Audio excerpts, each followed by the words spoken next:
Audio Jungle.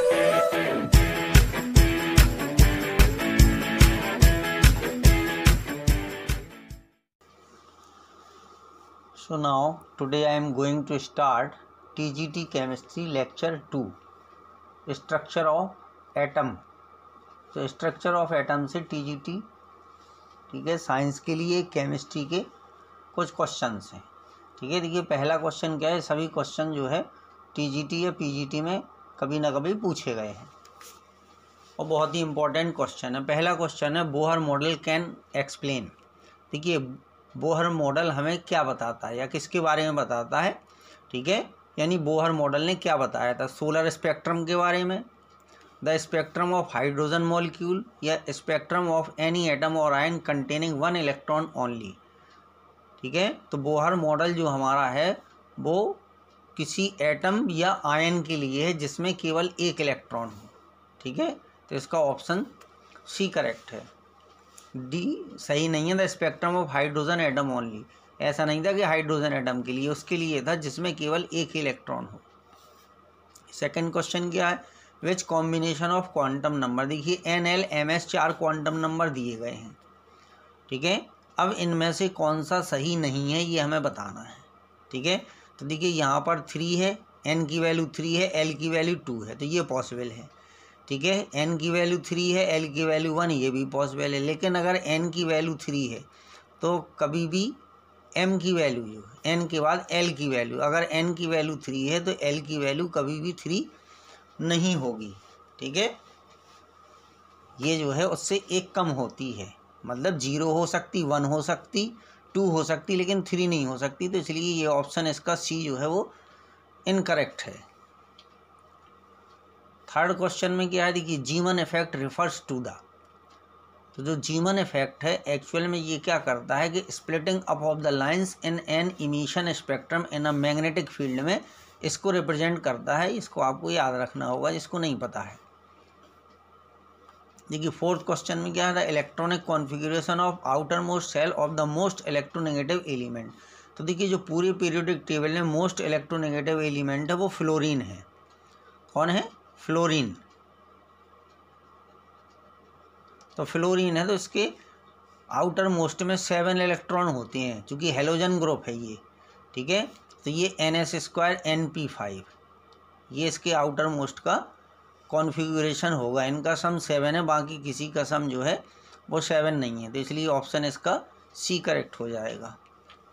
Fifth question में क्या है, the correct set of quantum numbers of the unpaired electron of chlorine, ठीक है। तो इसके बारे में बताना। देखिए इसके आउटर मोस्ट में 7 होंगे, यानी ये हो जाएगा कि 3s² और 3p5। अब देखिए p ऑर्बिटल हमारा ये हो जाएगा, ठीक है। p में 3 होते हैं, ये हो गए। पहला इलेक्ट्रॉन यहाँ पर, दूसरा इलेक्ट्रॉन यहाँ पर और तीसरा इलेक्ट्रॉन यहाँ पर, फोर्थ यहाँ पर आएगा और फिफ्थ यहाँ पर आएगा। तो ये लास्ट में एक अनपेयर्ड इलेक्ट्रॉन हमारा बचा है, क्योंकि यहाँ पर n की वैल्यू 3 हो जाएगी, ठीक है। अब p ऑर्बिटल है तो p ऑर्बिटल के लिए जो L की वैल्यू है वो होती है 1, ठीक है। तो n बराबर 3 और L बराबर 1, ठीक है। तो देखिए यहाँ पे 2 2 है। अब देखिए केवल n बराबर 3 L बराबर 1 का एक ही ऑप्शन है, बाकी थर्ड हमें चेक करने की ज़रूरत नहीं है, तो ऑप्शन सी इसका करेक्ट हो जाएगा। फिफ्थ क्वेश्चन में क्या है, chlorine atom 3p has 5 electrons, 1 unpaired, n बराबर 3 L बराबर 1 एंड m बराबर 0। ओह सॉरी, ये तो फिफ्थ का आंसर दिया है, उसकी हमें ज़रूरत नहीं है, हमने आपको करके बता दिया। अब देखिए यहाँ पर कह रहा है sp3d² हाइब्रिड ऑर्बिटल्स आर। तो देखिए कितने होगा यहाँ पर, अगर हम देखिए यहाँ पे 1 है, 3 और 1 4 और 2 6, 6 हो गए, टोटल 6 हो गया। तो यहाँ पर जब 6 होगा तो ये ऑक्टाहेड्रल बनेगा।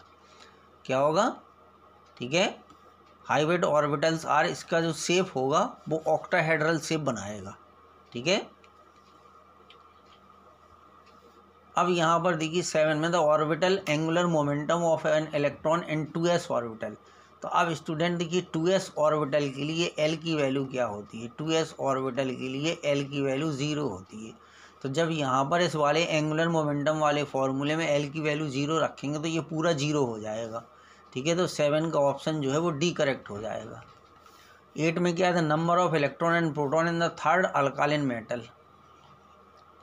तो देखिए थर्ड अल्कालिन मेटल कौन सा होगा, बेरिलियम, मैग्नीशियम और कैल्शियम। तो कैल्शियम का एटॉमिक नंबर 20 होता है और एटॉमिक वेट 40 होता है, ठीक है। तो अब इसमें कितने इलेक्ट्रॉन होंगे, कितने प्रोटॉन, तो जितने इलेक्ट्रॉन होंगे 20 इसमें प्रोटॉन होंगे और 20 इलेक्ट्रॉन होंगे, ठीक है।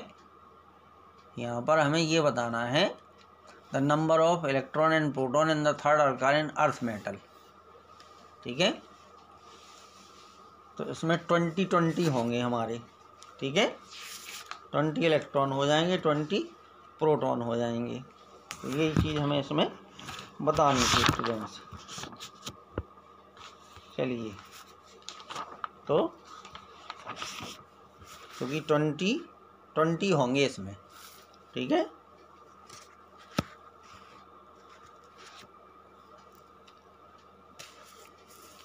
तो 20 हो जाएंगे, तो इसका ऑप्शन ए करेक्ट हो जाएगा। The number of electron and proton in the third अल्कालिन earth metal, calcium होता है तो कैल्शियम का 20 Ca 40 होता है।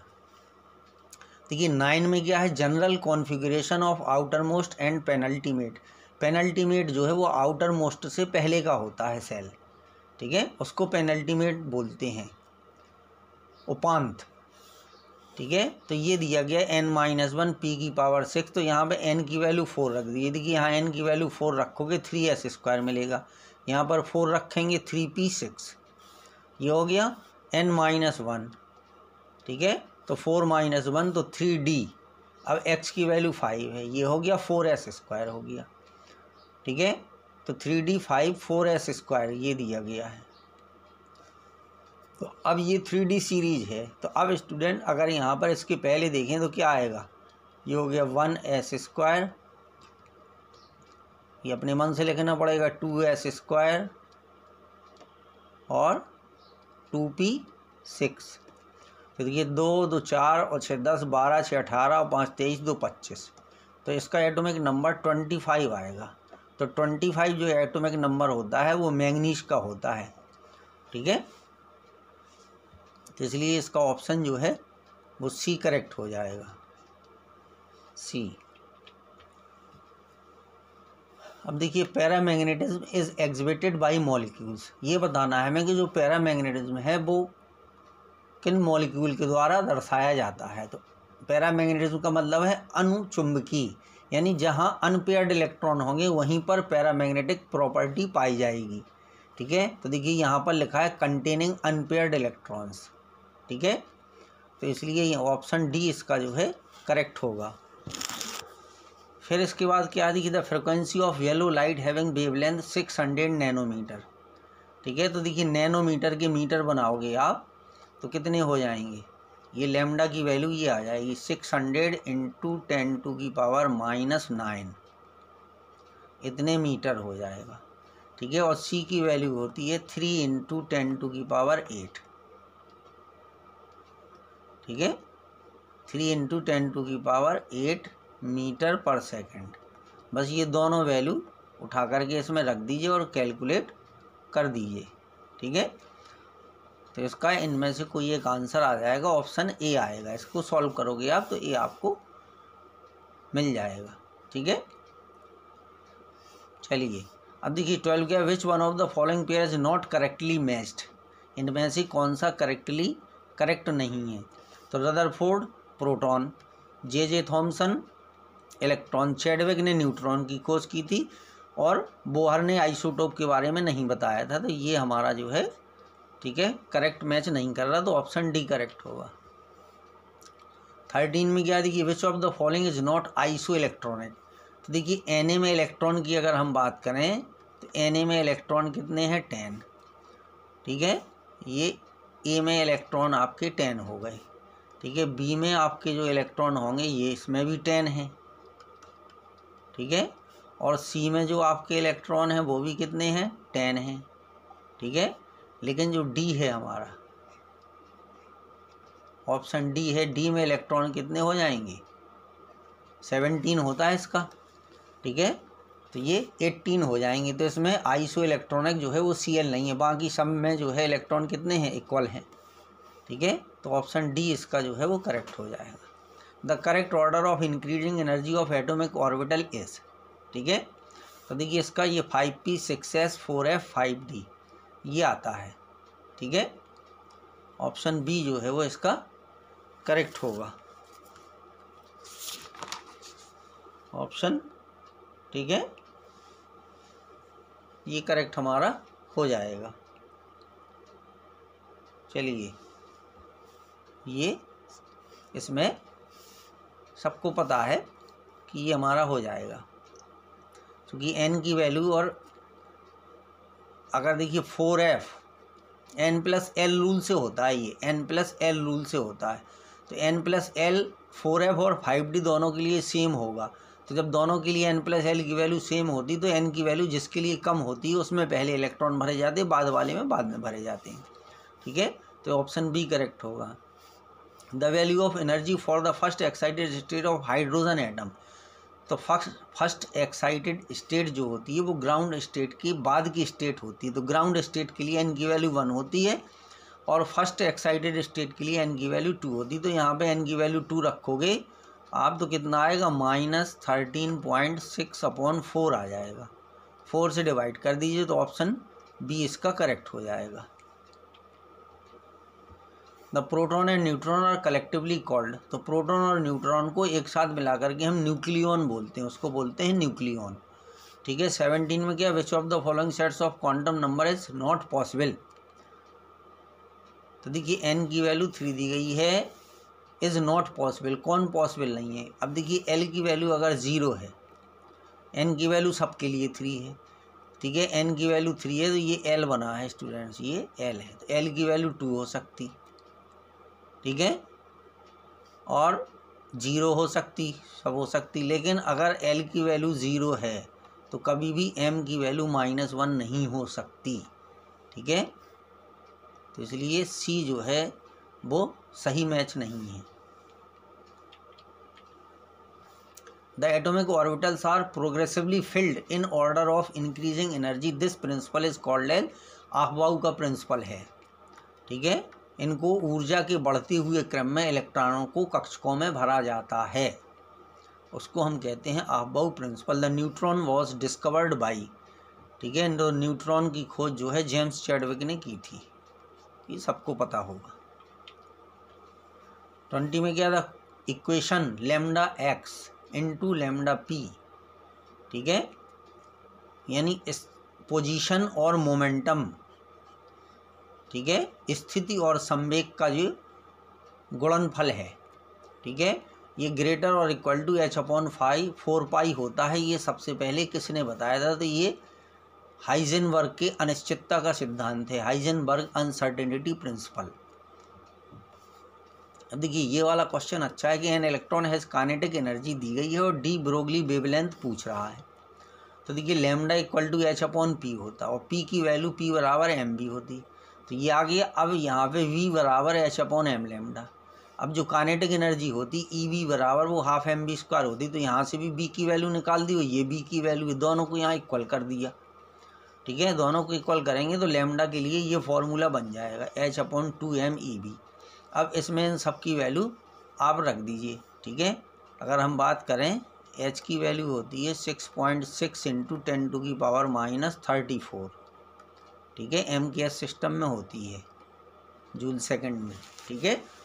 तो इतना होता है ये, तो इसमें रखोगे तो ये आपका ऑप्शन आ जाएगा, फॉर्मूला मैंने निकाल के बता दिया। What will be de Broglie wavelength of an electron moving with velocity, तो देखिए लैम्डा इक्वल टू h/mv होता है, तो मास ऑफ इलेक्ट्रॉन 9.1 × 10⁻31 kg होता है, तो वो मास ऑफ इलेक्ट्रॉन हो गया, ठीक है। v आपको दिया गया है, h आपको प्लांक कांस्टेंट है, ठीक है, 6.6 × 10⁻34 पीछे हमने लिखा है, तो ये वैल्यू पुट कर दीजिए इसमें, तो इसका ऑप्शन सी करेक्ट हो जाएगा। सॉल्व करोगे आप। 23 में क्या था, ratio of specific charge of a proton and alpha particle. ठीक है, तो अल्फा पार्टिकल क्या है, हीलियम का न्यूक्लियस होता है, हीलियम का नाभिक होता है।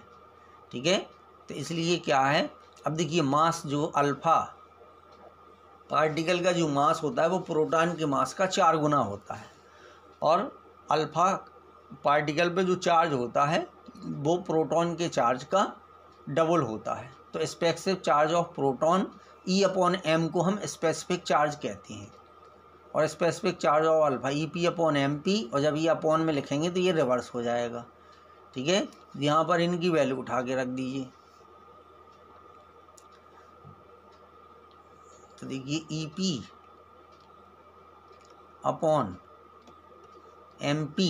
ठीक है, ये ऐसा ही रहेगा। अब m अल्फा तो 4 इंटू मास ऑफ प्रोटॉन के बराबर होगा अपॉन 2 EP। ठीक है, तो देखिए EP से EP यहाँ पे कैंसिल, MP से MP यहाँ पे कैंसिल, 4/2 आ गया। तो 4/2 आया तो 2:1। इस साल की TGT के पेपर में भी यही दिया गया था।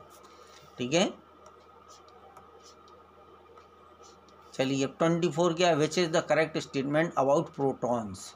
प्रोटॉन के बारे में क्या, तो देखिए H+ को हम प्रोटॉन बोलते हैं। ठीक है, proton is ionised hydrogen, H+ को हम प्रोटॉन कहते हैं, तो इसलिए यही D ऑप्शन इसका करेक्ट होगा। In a given atom number of electrons can have the same values of all the quantum numbers. यानी इसमें ये कहा गया है कि किन्हीं 2 इलेक्ट्रॉनों की चारों क्वांटम समान नहीं हो सकती।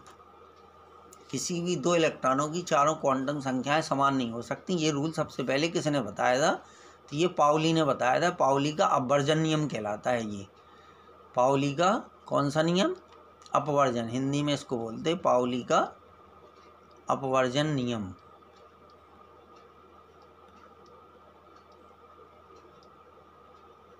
ये हो गया।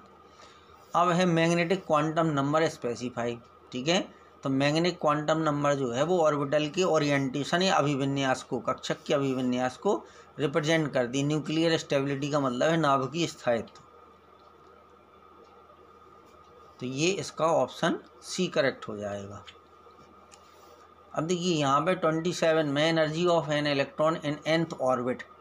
ठीक है, तो nth ऑर्बिट में एनर्जी के लिए ये फॉर्मूला होता है En = -13.6/n² eV electron volt. ठीक है, तो यही इसका फॉर्मूला जो है, यही इसका आंसर है। तो देखिए C ऑप्शन में ये लिखा हुआ है -13.6/n² eV। 28 में देखिए वेवलेंथ दी गई है, H की वैल्यू दी गई है, मोमेंटम हमें फाइंड करना, तो P = H/λ। ये मोमेंटम का फॉर्मूला है, इसको हम अप्लाई कर देंगे।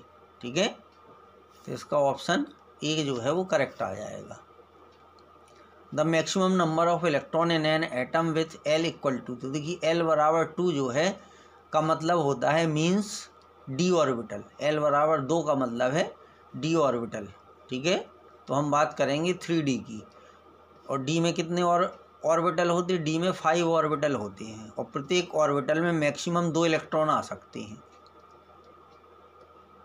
कितने, मैक्सिमम 2 इलेक्ट्रॉन आए हैं।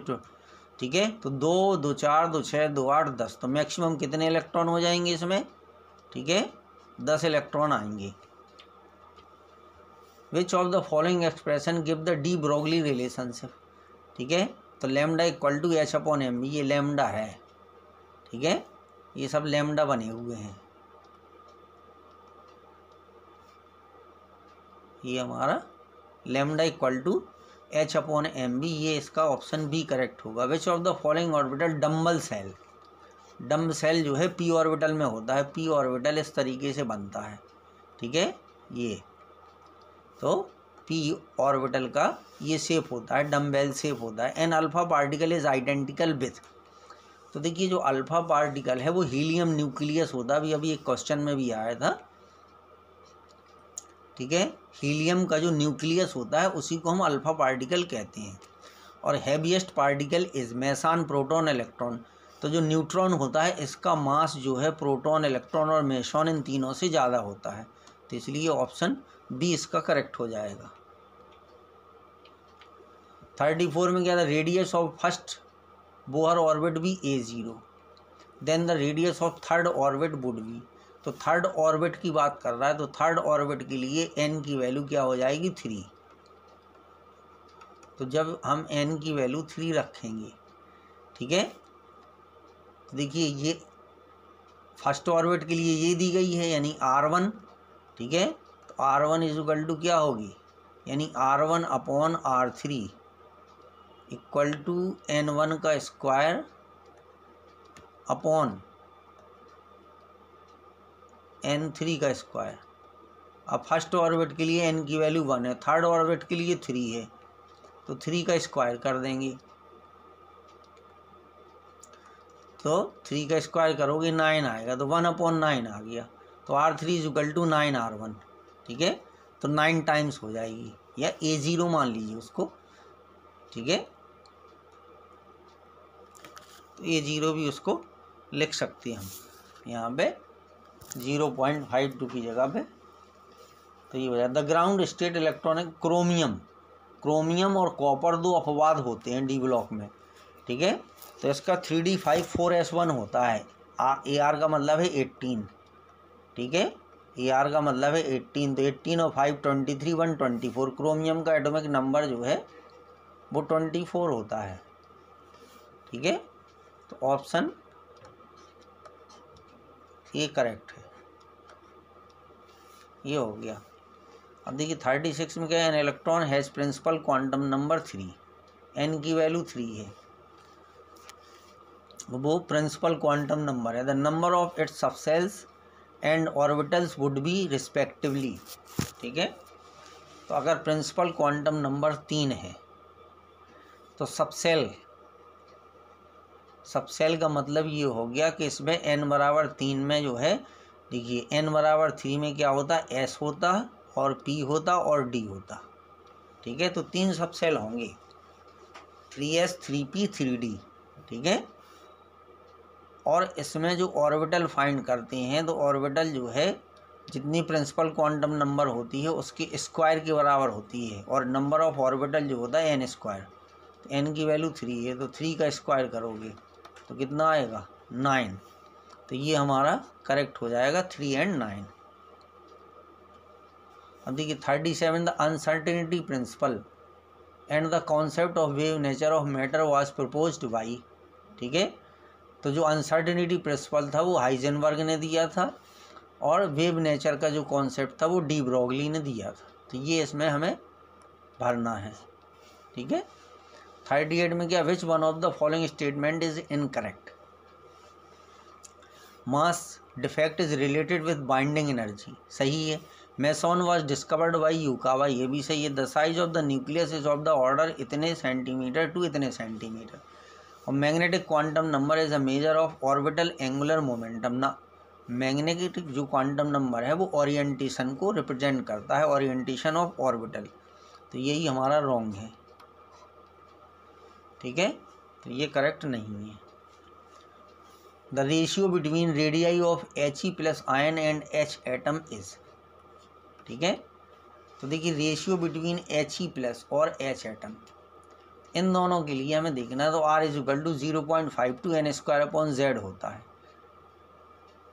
n की वैल्यू, ठीक है, किस उसमें है, कक्षा में है या ऑर्बिट में है, तो वो n की वैल्यू हो जाएगी, Z जो है हमारा वो नंबर ऑफ इलेक्ट्रॉन हो जाएंगे, नंबर ऑफ, ठीक है, हाइड्रोजन एटम में तो Z एटॉमिक नंबर होता है, नंबर ऑफ प्रोटॉन या नंबर ऑफ इलेक्ट्रॉन, ठीक है, तो radii between radii of He, ठीक है, तो He की बात करें अगर हम, तो देखिए इसके लिए Z बराबर हाइड्रोजन के लिए 1 होगा और He के लिए Z बराबर 2 होगा, n बराबर 1 दोनों के लिए हो जाएगा, इसके लिए भी और इसके लिए भी, ठीक है, बस इसी फॉर्मूले में हमें इसकी वैल्यू पुट कर देना है। पहले हम He के लिए निकालेंगे, तो देखिए He के लिए जब निकालोगे तो n की वैल्यू कितनी हो गई, 1 इन दोनों के लिए है, तो ये हो जाएगा, ठीक है, 1/2। और अगर हम हाइड्रोजन के लिए निकालेंगे तो ये 1 आएगा, ठीक है, n² की वैल्यू 1 दोनों के लिए। अब इसको अगर हम डिवाइड कर देंगे, ठीक है, तो दोनों का रेशियो 1/2 आ जाएगा। ऑप्शन ये वाला करेक्ट हो जाएगा, A. The average distance of an electron in atom from its nucleus is of the, तो वो जो है 10⁻⁻10 मीटर के ऑर्डर का होता है ये। The maximum probability of finding N electron in the dxy orbital is, ठीक है, चूँकि dxy ऑर्बिटल है तो x और y एक्सिस के अलोंग जो है उसकी पाने की संभावना सबसे अधिक होगी, तो ऑप्शन सी इसका करेक्ट हो जाएगा। The maximum number of electron accommodated in 5f orbital, तो देखिए f ऑर्बिटल में नंबर ऑफ इलेक्ट्रॉन जो है वो 10 होते हैं, वो 14 सॉरी, f में जो है 7 ऑर्बिटल होते हैं, f ब्लॉक में 7 ऑर्बिटल होते हैं, 1 2, ठीक है, 3 4 5 और ये 7 हो जाएंगे, 1 2 3 4 5 6 7, और प्रत्येक ऑर्बिटल में मैक्सिमम जो है नंबर ऑफ इलेक्ट्रॉन 2 होता है, तो 14 आ जाएंगे इसमें। All electrons on the 4p subshell must be characterised by the quantum number. अब देखिए p के लिए जो l की वैल्यू होती है वो 1 होती है, p सबसेल के लिए l की वैल्यू 1 होती है, ठीक है, तो हमें ये बताना है कि बाय द क्वांटम नंबर या नंबर्स, तो केवल l जो है वो उसको रिप्रेजेंट करेगा, केवल l रिप्रेजेंट करेगा, तो यही, तो इस तरीके से ये आपके कुछ क्वेश्चन थे। अगर आपको अच्छे लगे हों तो प्लीज़ हमें सपोर्ट कीजिए। Thank you.